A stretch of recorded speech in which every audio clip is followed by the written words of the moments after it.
ইসলাম ধর্মে এমন তিনটি কাজ আছে যা হাসি ঠাট্টা করে করলেও সত্যি হয়ে যায়। প্রিয় দর্শক, ইসলাম ধর্মের নিয়ম অনুযায়ী এই তিনটি কাজ নিয়ে মজা করতে নেই। কেউ যদি এই বিষয় নিয়ে মজা করে তাহলে তা বাস্তবে হয়ে যাবে। ভুলেও এই তিনটি কাজ নিয়ে মজা করবেন না।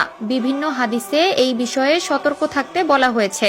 যদি এই তিনটি ভুল করে ফেলেন, এর জন্য আপনাকে আল্লাহর কাঠগড়ায় জবাবদিহি করতে হবে। কোন তিনটি কাজ যা নিয়ে মজা করতে নেই? চলুন বেশি কথা না বলে শুরু করি আজকের আলোচনা। অবশ্যই ভিডিওটি শেয়ার করে দিবেন যেন আমার মুসলিম ভাই ও বোনেরা এই ভুল থেকে নিজেকে হেফাজত করতে পারে। যে তিনটি বিষয় নিয়ে মজা করতে নিষেধ করা হয়েছে তা হলো বিয়ে। আজকাল অনেক ভাই বোনেরা আছে যারা মজা করে নিজের গার্লফ্রেন্ড বয়ফ্রেন্ডের সাথে মেসেঞ্জারে কবুল বলে বিয়ে করে। আসলে এটা করা উচিত নয়, কারণ তারা যদি অ্যাডাল্ট হয়ে থাকে তাহলে ইসলামের অনুসারে দুজন দুজনকে কবুল করলে তাদের জন্য বিয়ে ফরজ হয়ে যায়। অনেকে আছে মজা করে বলে তোমাকে আমি বিয়ে করব, অথবা বিয়ে করলাম, বলো কবুল। অন্যজন কবুল বললে তাদের জন্য বিয়ে কবুল হয়ে যাবে। 2 নম্বরে যে বিষয়টি নিয়ে সতর্ক থাকা উচিত সেটি হলো তালাক। অনেক সংসারে আছে মজা করে তালাক দেয়। অনেকে আবার বলে তোমাকে আমার সংসারে রাখবো না, যাও তোমাকে তালাক দিলাম। প্রিয় দর্শক, এই বিষয় থেকে অবশ্যই সতর্ক থাকবেন,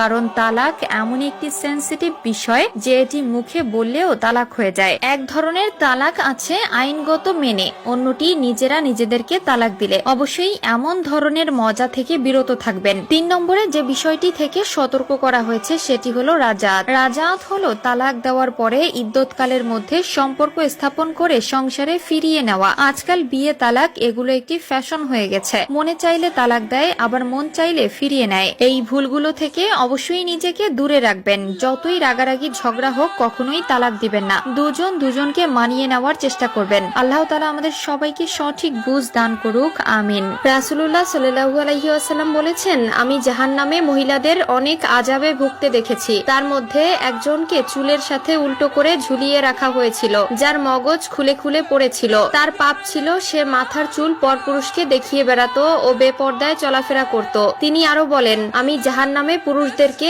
অনেক আযাবে ভুগতে দেখেছি, যার মধ্যে একজনকে পাথরের উপর মাথা রেখে অন্য পাথর দিয়ে অনবরত থেতলিয়ে দেওয়া হচ্ছিল, যার জিহ্বা অনেক দূর পর্যন্ত টেনে নিয়ে যাওয়া হচ্ছিল এবং তাকে তার জিহ্বা দিয়ে ঝুলিয়ে রাখা হয়েছিল। তার পাপ ছিল সে মিথ্যা কথা প্রচার করে বেড়াতো, সত্য মিথ্যা যাচাই না করে অন্যের মাঝে গুজব সৃষ্টি করত। প্রিয় দর্শক, আপনাদের কাছে একটি প্রশ্ন রাখলাম, জান্নাতের সংখ্যা কয়টি? অবশ্যই কমেন্টে উত্তর দিয়ে যাবেন। আর অবশ্যই প্রিয় নবীর এই বাণীটি শেয়ার করার মাধ্যমে সকলের কাছে জানিয়ে দিবেন। আল্লাহ আপনার সহায় হোক।